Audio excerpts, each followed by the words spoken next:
16 मई 2014 को चुनाव परिणाम आए और मोदी जी के नेतृत्व में हमें स्पष्ट बहुमत मिला। 18 मई 2014 को लंदन के संडे गार्डियन ने लिखा कि 16 मई 2014 का दिन should be considered as India second tryst with destiny and it should be considered with the day on which Britishers finally left India. क्योंकि उसने कहा कि आजादी के बाद लंबे समय तक ऐसे लोगों का शासन रहा जिनकी विचार और प्रेरणा में ब्रिटिश कॉलोनियल लीगेसी यानी ब्रिटिश औपनिवेशवादी विरासत का प्रभाव था। पहली बार एक ऐसे दल या संगठन के हाथ में पूर्ण सत्ता आई है जिसके ऊपर कोई विदेशी प्रभाव नहीं है। अब हुआ क्या उसके आने के बाद? 50 करोड़ लोगों को जनधन खाता मिला, 55 करोड़ लोग आयुष्मान भारत में यानी जिसमें स्वास्थ्य का बीमा था उससे कवर हुए, 5 करोड़ लोग उसका लाभ भी ले चुके हैं। हर गांव में बिजली पहुंची। वो लोग भी करने का प्रयास कर रहे थे। कई देखिए, मैं कहता हूं 3 प्रकार के कार्य होते हैं। एक जो पिछली सरकारें भी कर रही थी, हमने भी किया, ज्यादा तेज गति से किया, ट्रांसपेरेंसी से किया। कुछ जो पिछली सरकारें सोच रही थी और हिम्मत नहीं कर पाई वो किया, और कुछ जो पिछली सरकारें सोच ही नहीं पाई। तो बिजली, पानी, सड़क, उसमें हमने क्या किया, सारे डिटेल्स आपको मिल सकते हैं। जो इन्होंने सोचना था मगर कर नहीं पाए, जैसे जीएसटी, हमने वो इंप्लीमेंट करके दिखा दिया।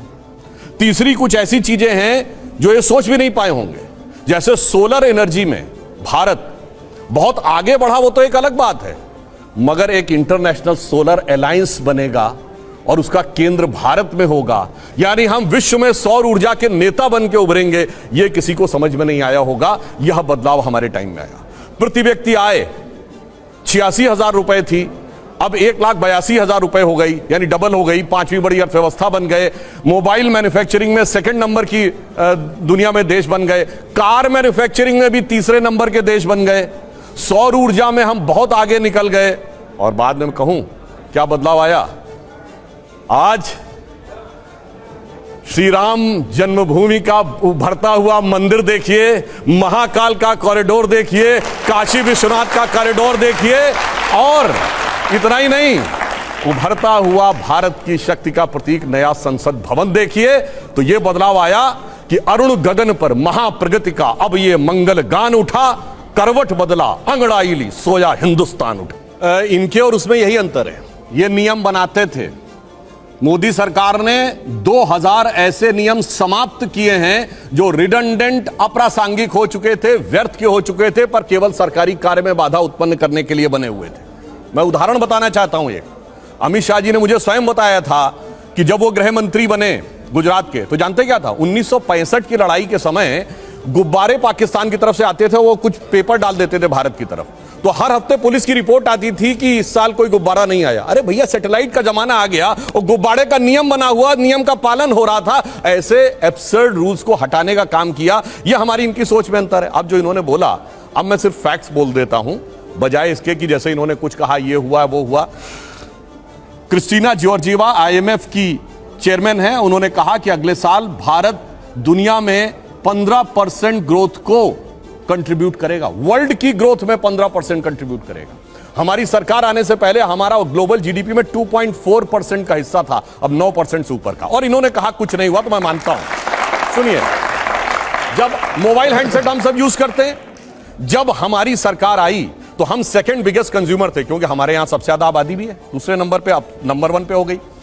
पर पता है 92% मोबाइल हैंडसेट बाहर से आते थे।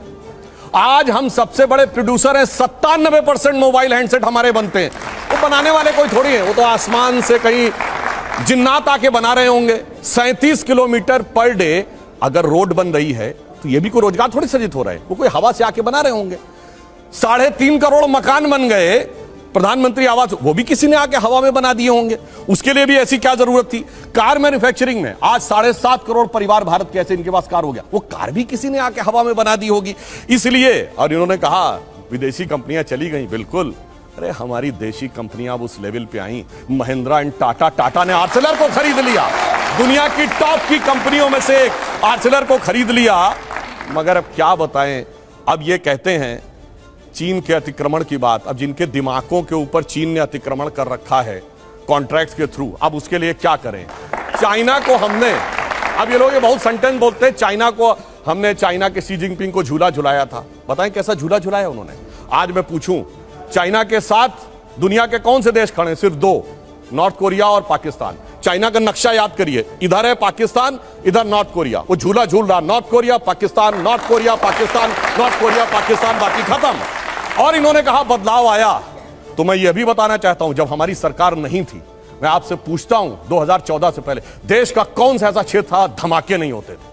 आतंकवादी हमले, चंडीगढ़ में धमाके, दिल्ली में धमाके, बंबई में धमाके, पुणे, नासिक, लखनऊ, फैजाबाद, गुवाहाटी, हैदराबाद, चेन्नई, बेंगलुरु, कौन सी ऐसी जगह थी? चलती ट्रेन में धमाके, चलती बस में धमाके, पार्क पे जाइए तो लिखा रहता था छूना नहीं धमाका हो सकता, बस अड्डे पे जाइए, रेलवे स्टेशन पे जाइए धमाका हो सकता। और उसके बाद 26/11 के हमले के 9 महीने बाद शर्म एल शेख में पाकिस्तान से ज्वाइंट डिक्लेरेशन करते हैं जिसमें बलूचिस्तान भी हिस्सा होता है, यानी हम मान लेते हैं कि हम उसमें इन्वॉल्व हैं। और क्या कहते हैं?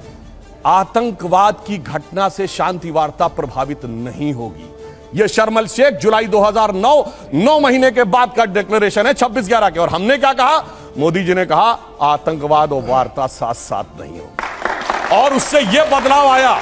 और हमने हासिल क्या किया? हमने हासिल वो किया जो सन 71 के समय में भी आपको सुनने में नहीं मिला होगा।